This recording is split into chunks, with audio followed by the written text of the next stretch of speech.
Good evening, or morning, lunchtime, whenever you're watching this. I'm recording this video at about 10 to 6 on Wednesday evening. I hope you've had a good day. I thought I would record something as it looks like it might be a quiet day on the blog front, and you might find what I'm about to say interesting, or you might not. We shall see. I promise I will keep this short. I've got the clock right in front of my eyes, and that is 30 seconds I've flown through already. There's two things I'm going to do. I'm going to look at one winner from Bangor as an educational thing for myself, and what you pick up from that is up to you, but I like hammering home certain points in my own mind.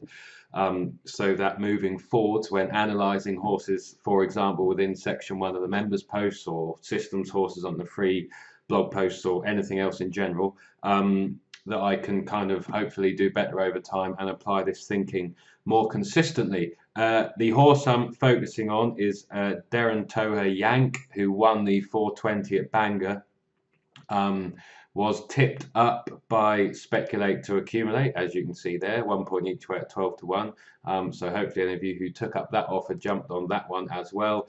Nick also mentioned him in the free post in the comments as well, and there was a bit of discussion a few hours before the race about that horse as well. So what can we learn from Darren Toher Yank, and how could you and I have picked him out? Now, I didn't look at this race beforehand. I focused on the qualifiers within the members posts. I didn't really look at anything else bar a couple of the chasers on the free post that hit a couple of stats qualifiers. So I didn't look at this. So what I'm saying now is in hindsight, but I still think it's useful. And it was predictable pre-race that he might outrun his odds. He was 20 to 1 last night, apparently, which just seems when Nick had a go at him. So good on him. And he was 12s this morning, and then the price did crash. So why could we have backed him? How could we have backed him? How could you, looking at this race fresh, have picked him out last night or this morning?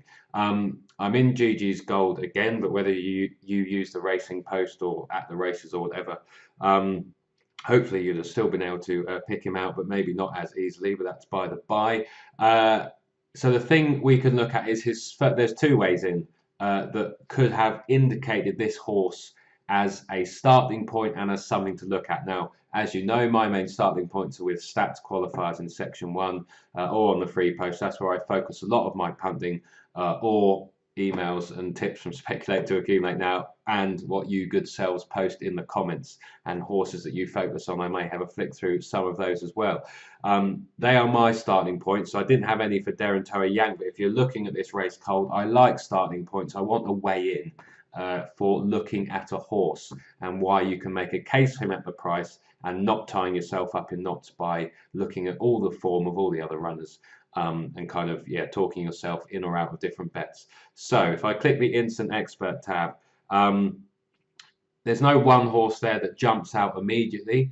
If I click, that's just the win. So this is the horse's performance against these different against going class, the course, the distance. If I hit the place, that might be more interesting. What jumps out there is the fact that Darren Toher Yank had placed at the course before this race, so that is interesting. 2 from 2 on good to soft, so the going looks fine. 3 from 5 over this distance in terms of places, and if I cast my eye to the right, I can see that he is £5 below his last winning mark, so there's no excuse there not to perform. The thing that I would then click at, which I do regularly, and is actually the weigh-in for the Chelmsford bet that I'm going to get onto in a moment. God bless that horse and God help him and connections. We shall see how he runs, but more on that in a moment. Is the pace. Now you can see here, I mean, these are obviously GG's pace maps. I think at the races have some kind of pace mapping function as well, but I only use GG's Gold and Horse Race Base, so I wouldn't be able to tell you, but that obviously is free, so do have a go and look there. I think they have some kind of pace map. But what you can see here now, this left-hand column here has updated and will update, and that is the run today. But before that, there were 3 4s across here, and a 4 is given to a horse that consistently leads. And we can see here that leading round Bangor around this particular track, course and distance, is ideal, and you want to be prominent and you don't really want to be held up too far back. Now, this horse had led plenty. No other horse had consistently led, so I'm immediately looking at that and thinking, well, this horse could get an easy lead. That would actually be my way in, would be a pace angle. So this horse can get an easy lead. We already know that it's kind of placing conditions, but you will see here, if you look to the left, those form figures. Now, numbers do not tell any story about how a horse is performing, their form, and how to judge it. Maybe those standing in a bookmaker looking at the Racing Post newspaper on the wall. I have no idea how anyone makes any money using that on the wall in a betting shop. If you have done that consistently, then give yourself a tap on the back, because I certainly don't have the skills to use what I deem as very limited information. I have no idea how people regularly do well with such information, but that's just a personal gripe. So what could I have picked out here? I'm clicking on the horse, whether you're in the Racing Post or whatever, actually looking at the horse's form. You will see this is the run today. So if we ignore that, I wouldn't have been able to see this obviously yesterday. What is the horse doing different? That's what I want to ask. If I see poor form or a horse not doing too well, and I've said it before and I know I'm banging the same old drum, but what is the horse doing different? Is there a reason for why they might improve on recent runs? Right, we know this horse is a front runner. We know it's the only front runner in the race, really, unless something drastically changes tactics, which doesn't happen too often. Now, if we look back here, the horse had been running over 20 furlongs, led, headed just before 2 out, soon weakened. I'm starting to think, does the horse stay that distance? Perth, 24 furlongs, 3 miles, led, ridden before 3 out, headed after 3 out, weakened before next. Aintree, 20 furlongs, class 4, led, ridden, headed last, hard ridden running, hampered by ridden on running, stumbled, no extra. Not a bad run. Those 3 runs indicate that the horse hasn't been staying. And now suddenly he drops back in trip and he's a front runner. Interesting. He was 20 to 1, 12 to 1. You can see why some people, much shrewder than I, got interested at those prices. We know his handicap mark comes down, and I can see here his last decent run. Well, we can ignore this. Is that wherever that is? That Cartmel. We can ignore that because that was a chase. So I'll just ignore that. Bangor, 17 furlongs. This was the place. Led, ridden when hampered, approaching 2 out, headed last, unable to go with winner.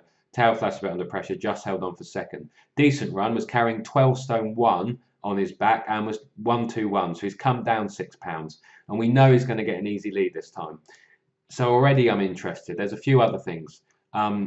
Before today, he was 2 from 9, 5 places over hurdles. So he has that lightly raced profile still. So there should still be more to come. We don't necessarily need to worry about handicap marks, but his has at least come down.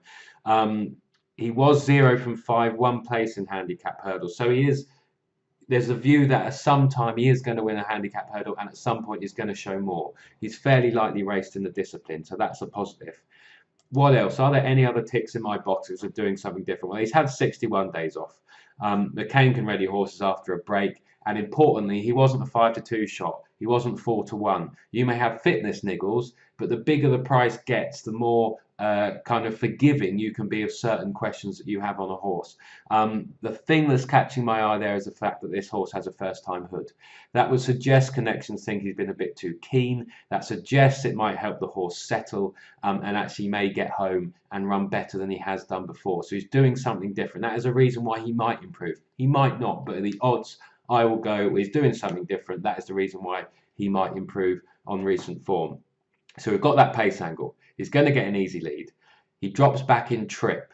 He's had a bit of a break. He gets the hood for the first time. The handicap mark is below that run where he ran well over course and distance, which is a positive. We know he's going to get an easy lead. He's got a fairly lightly raced profile within the discipline.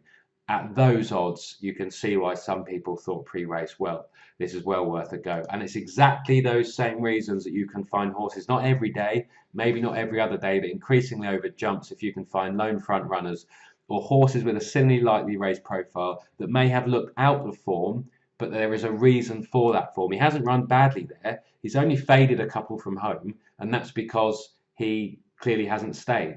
So back to a trip where we know that he's ran well, and all those different things that I've just said. So they're the kind of things that you can start to think about, look at, and have an idea, and that may help you whatever horse you look at, whatever type of racing, asking those questions, looking at those kind of different ways in on that type of profile of horse will find you many decent priced winners moving forwards. So yeah, that's him. I hope you found that little burst of interest. If you backed him, then well done. And if you didn't, the excitement with this game, which is such a great puzzle, is we all have the challenge of finding horses like that in the days, weeks, and months ahead, and watching all the way winners at 20 to 1, into 12 to 1, into 4 to 1. Superb. Right, let's move on to Chelmsford. I have flicked through Huntington Warwick. Nothing has jumped out. I flicked through by clicking on Instant Expert to see what jumps out. I've clicked on by looking at pace. And yeah, I'm going to jump straight to the 7:45. I like Chelmsford. I like trying to find front runners. I have clicked on this pace tab, and this is because section 1 of my own members post is fairly quiet. I wouldn't normally bother looking at Chelmsford. This horse may do nothing. But you can see here that there is only one horse which has consistently led on recent runs. There's quite a few hold-up horses. There might be a horse that changes tactics and does something different. The Brown horse might be up there, but we have a Johnson horse, tough in front. We have Franny Norton, great on front runners. And this horse has led twice in his last 4 runs. Given this Franny Norton and given he's drawn in 4, I'm going to be bitterly disappointed if they do not try and make all. You can see the record of horses that have made all at Chelmsford and how they do better, leading and prominent against held up in mid-division. I want a reason for why this horse is going to be improving on recent form. I want them to have done something different. This race is over 10 furlongs. Recent races, 1, 2, 3, last 4 races have been over 12, so he drops back in 2 furlongs. Back to, as we can see here, his last win. Yes, it was in a selling handicap, but this is a Class 6 handicap. It's clearly not great quality. Chase leaders, effort. Now, the question is whether he's going to be quick enough over 10 furlongs. He looks like he's 8 to 1. I've yet to check odds checker, but 7, 8 to 1 allows a chance. I would like to think Franny is going to burst him out and try and dictate this from the front. It would be silly not to, I think. But in any case, he drops back in 2 furlongs. He went close and was just beaten on the nod in a Class 5 at Epsom. That was off 65. A jockey did have a claim there, but obviously there's a lot better jockey on board today. So those kind of things even themselves out. Then he ran over 12 and his handicap marks dropped a few pounds. I'm interested then also. So I've got that way in. I've got the pace. I'm hoping he's going to front run at the track which suits front runners. There is a reason for why he may improve on recent form. Well, first he's switching to a track which favours front runners, which is a positive. But he drops back 2 furlongs, and it looks like it's quite evident that he hasn't been staying or seeing out those trips. And then we've got Instant Expert. Who is suited to this race? Is the race competitive? Who is rubbish? Well, you can see there. There is a lot of red. There are a lot of horses in this race who have not proven themselves in the form, in the conditions of the race. Plenty of horses are going to have to do something different in terms of staying this trip. Hardly anything is proven over 10 furlongs. You've got Outlaw Torn, might be of some interest, but he's 0 from 4 at the course. He has won on standard. Hasn't run at Chelmsford yet, but will take the risk because of the price. He is a winner in Class 6. He's a winner over the trip. That's fine. £2 handicap mark. I'm not that fussed. Given we're in a race which is so weak and a lot of horses that have been struggling and out of form, we can forgive him that. I want to look at, the place is the other thing I was going to do. Now you can see there, so Gold Merlion, who we like or I like, looks interesting. You can see there which horse might be interesting at an each way price. Lots of green for Simply Clever. 3 from 4 at the track, only been out the places once. Field size good. 8 from 11 in Class 6. So if you want a horse which might kind of run well at a price each way, Simply Clever might look interesting. Outlaw Torn possibly. Jazree's looking interesting, isn't he? £15 below his last winning mark. A lot of place form there.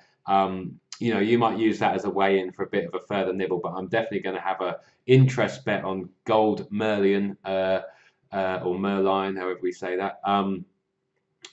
Because of the reasons I stated, I may have some shrapnel, and I'm talking £2.50 on the nose, on Simply Clever and Jazzery at nice prices, just to find out and for a bit of interest on what might be a quiet day. And as the clock ticks round to 15 minutes now, that is a short video for me. That is as short as I can make that particular one. Hopefully you can see the reasons why I thought that horse was of interest, and you've got the couple of horses there that might be of interest also, having clicked on the Instant Expert tab and the place bit. So yes, I will leave that there. And yeah, I think that's it. So yeah, hopefully you found that of some use on what could be a quiet day ahead.